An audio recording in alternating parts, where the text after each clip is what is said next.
Hello everyone, welcome to our channel. आज का हमारा डिस्कशन दो बहुत इंपॉर्टेंट टॉपिक पे होने वाला है। एक है हमारा सीआरआर का कॉन्सेप्ट और एक है एसएलआर का कॉन्सेप्ट, जिसको हम लोग बेसिकली वेरिएबल रिजर्व रेशियो भी बोलते हैं। अगेन ये टॉपिक देखा जाए तो हर एक कॉमर्स बेस्ड कॉम्पिटेटिव एग्जाम के लिए बहुत रेलेवेंट है। तो आज की क्लास में ये पूरा टॉपिक हम लोग डिटेल में डिस्कस करेंगे। नोट्स की कॉपी आपको टेलीग्राम चैनल पे मिल जाएगी, साथ ही साथ हमने व्हाट्सएप चैनल पे भी अपलोड करा दी है। लिंक आपको डिस्क्रिप्शन बॉक्स में दिया गया है, तो वहां से पीडीएफ जरूर से डाउनलोड कर लेना। चलो आज का टॉपिक स्टार्ट करते हैं, जो कि है हमारा CRR as well as SLR. CRR का full form cash reserve ratio, SLR का full form statutory liquidity ratio. एकदम सिंपल लैंग्वेज में समझे तो इन दोनों का मतलब क्या होता है। बैंक के पास, कौन से बैंक की बात कर रहे हैं? कमर्शियल बैंक की।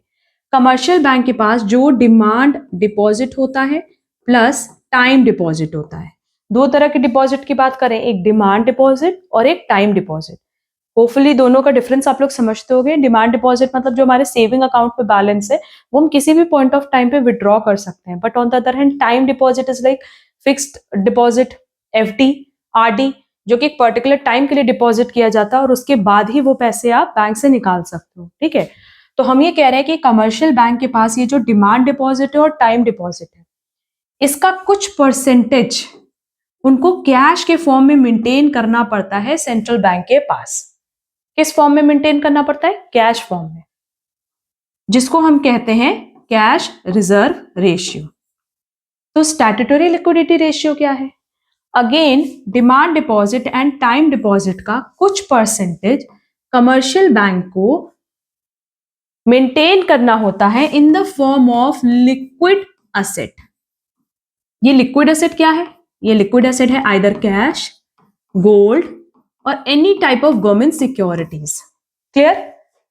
तो हमने बोला कि डिमांड डिपॉजिट और टाइम डिपॉजिट का कुछ परसेंटेज जब कमर्शियल बैंक को मेंटेन करना पड़ता है in the form of liquid asset, तो उस कॉन्सेप्ट को हम किसके नाम से जानते हैं? Statutory liquidity ratio. हो गया कॉन्सेप्ट खत्म, बस इतना ही कॉन्सेप्ट था। क्लियर? बट सीआरआर यूज करके, एसएलआर यूज करके किस तरीके से सेंट्रल बैंक क्रेडिट कंट्रोल करता है उस पर डिस्कशन कर लेते हैं। ये भी बहुत सिंपल सा टॉपिक है। देखो, अगर सेंट्रल बैंक को मार्केट में क्रेडिट इंक्रीज करना होगा, क्रेडिट का फ्लो बढ़ाना होगा, तो वो क्या करेंगे? सीआरआर का और एसएलआर का जो परसेंटेज है वो डिक्रीज कर देंगे, है ना। जैसे मान लो सीआरआर और एसएलआर पहले 5% था, अब वो कहेंगे कि चलो कमर्शियल बैंक को सिर्फ 2.5% सीआरआर और 2.5% एसएलआर मेंटेन करना है, तो नो डाउट कमर्शियल बैंक के पास ज्यादा पैसा होगा। भाई कुछ पैसा उनको मेंटेन करना है in the form of CRR SLR, तो बाकी जो पैसा कमर्शियल बैंक के पास बचा है वो पब्लिक को लोन दे सकती है। तो जब कमर्शियल बैंक के हाथ में ज्यादा पैसा है लोन देने के लिए, तो नो डाउट मार्केट में ज्यादा क्रेडिट फ्लो करेगा। क्लियर? एंड जस्ट इसका वाइस वर्सा होगा तब जब सेंट्रल बैंक को पैसे या क्रेडिट कंट्रोल करना होगा। मार्केट में अगर उनको क्रेडिट घटाना है तो वो इस 5% को 10% कर देंगे। भाई जैसे 10% किया, अब कमर्शियल बैंक के पास जो मनी है वो तो घट गया ना। पहले उनको 5% मेंटेन करना था, अब 10% मेंटेन करना है। 10% सीआरआर, 10% एसएलआर, तो उनके पास सिर्फ 80% ही फंड्स बचा है जो कि वो मार्केट में लोन के फॉर्म में दे सकती है। तो अल्टीमेटली क्या होगा? क्रेडिट कंट्रोल हो जाएगा। क्लियर? बस यही कॉन्सेप्ट था। और ये देखो, हमने यहाँ पे ना पूरा नोट्स में ये चीज मेंशन भी किया है। लिखा है कि कैश रिजर्व रेशियो में, basically cash reserve ratio as well as statutory liquidity ratio को हम लोग किसमें लेते हैं? वेरिएबल रिजर्व रेशियो में। ठीक, ये दोनों किसका पार्ट है? वेरिएबल रिजर्व रेशियो का। लिखा है by the banking act, commercial banks have to maintain a certain amount of cash with central bank as reserves against their demand and time deposit, है ना। तो ये पैसा जो वो सेंट्रल बैंक के पास रख रहे वो रिजर्व के फॉर्म में, कि भाई किसी भी पॉइंट ऑफ टाइम पे अगर कमर्शियल बैंक को जरूरत पड़ेगी पैसे की, तो वो इस पैसे को यूज कर सकते हैं। This amount can not be used by banks for lending activities, therefore the amount available for lending gets reduced to the extent of cash reserve ratio. This reserve ratio is changed to regulate credit. It directly affects the lending capacity of banks and the rate of interest charged by banks, है ना। ये जो पैसा उन्होंने central bank के पास reserve करके रखा है, सेव करके रखा है, क्या ये उस पैसे को लेंडिंग एक्टिविटी के लिए यूज कर सकते? नहीं कर सकते, भाई उधार नहीं दे सकते। तो इतना पैसा उनके हाथ में कम हो जाएगा क्रेडिट करने के लिए, है ना। वही चीज यहाँ पे हमने लिखा भी है कि वो ये इस पैसे को जो कि वो सेंट्रल बैंक के पास सेव करे कमर्शियल बैंक, उस पैसे को वो उधार नहीं दे सकते। तो इतना पैसा घट गया किसके लिए? क्रेडिट फ्लो के लिए। An increase in cash reserve ratio leads to a contraction of credit, increase in lending interest rate, and reduction in money supply in the economy. And this can reduce inflationary pressures. तो again यही बोला है कि अगर हम cash reserve ratio बढ़ा दें, central bank अगर कैश रिजर्व रेशियो बढ़ा दे तो अल्टीमेटली क्या होगा, मनी सप्लाई घट जाएगा, है ना, क्योंकि इंटरेस्ट रेट बढ़ गया। अगर इंटरेस्ट रेट बढ़ा, मनी सप्लाई घट गया, मनी सप्लाई घटा, मतलब आप इन्फ्लेशन को करेक्ट कर सकते हो। And on the other hand इसका जस्ट रिवर्स होगा डिक्रीज के टाइम। यहां लिखा भी है, a decrease in cash reserve ratio leads to an expansion of credit, a decrease in lending interest rate, and an increase in money supply in the economy. कि अगर cash reserve ratio घटा तो interest rate घट जाएगा, interest rate घटा तो money supply बढ़ जाएगी, तो ऑटोमेटिकली आप डिफ्लेशन की जो सिचुएशन उसको करेक्ट कर पाओगे। When central bank wants to reduce money supply, the CRR will be raised and it will be reduced to expand the quantity of money. It is a very effective instrument as it affects the base of credit creation. ये point हमने पहले ही समझा दिया एकदम short में, तो hopefully ये point सबको क्लियर हो गया होगा। और स्टैट्यूटरी लिक्विडिटी रेशियो में भी देख लेते हैं कि क्या कंटेंट लिखा है।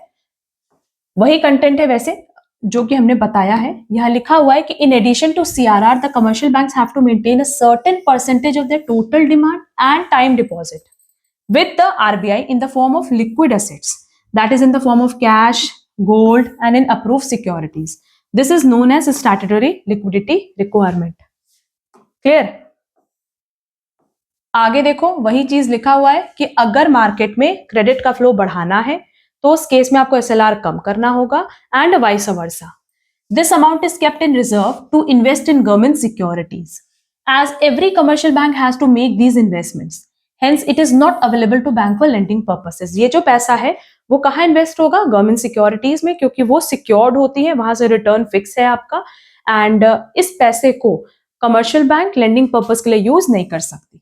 If central bank wants to decrease money supply in the economy, it will increase SLR, which will reduce commercial banks' ability to create credit. A higher SLR will increase the lending rates of banks, है ना. और इसका reverse लिखा है, if the central bank wants to increase money supply in the economy, it will reduce SLR, which will increase banks' ability to create credit. A lower SLR reduces the lending rate of banks.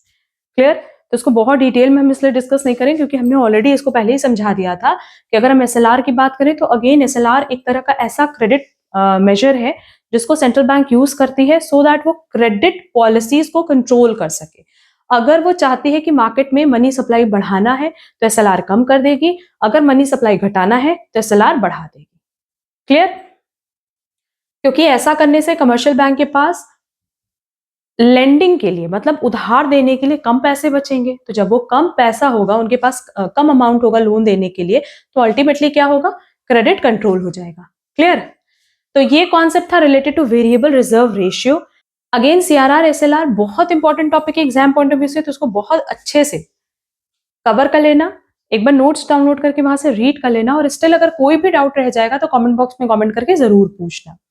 अगर आज का class useful लगा है तो please video को like comment share जरूर करें. Channel पे नए हैं तो चैनल सब्सक्राइब जरूर कर देना सो दैट आगे के क्लासेस की नोटिफिकेशन आपको टाइमली मिल पाए.